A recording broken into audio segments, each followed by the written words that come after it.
سعد بن ابی وقاص رضی اللہ عنہ نے بیان کیا کہ نبی کریم صلی اللہ علیہ وسلم حجۃ الوداع میں میری عیادت کو تشریف لائے۔ میں اس وقت مکے میں تھا۔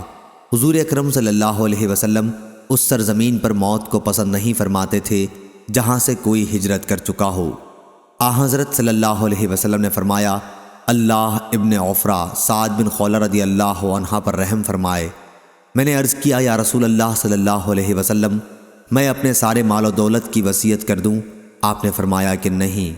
میں نے پوچھا، پھر آدھے کی کر دوں؟ آپ نے اس پر بھی یہی فرمایا کہ نہیں۔ میں نے پوچھا، پھر تہائی کی کر دوں؟ آپ صلی اللہ علیہ وسلم نے فرمایا، تہائی کی کر سکتے ہو، اور یہ بھی بہت ہے۔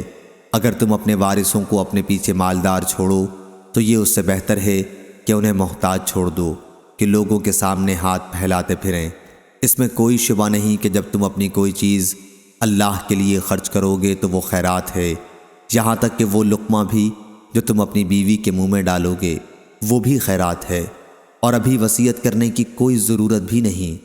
ممکن ہے کہ اللہ تعالیٰ تمہیں شفا دے اور اس کے بعد تم سے بہت سے لوگوں کو فائدہ ہو اور دوسرے بہت سے لوگ اسلام کے مخالف نقصان اٹھائیں۔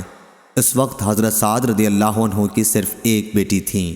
صحیح بخاری حدیث نمبر 2742۔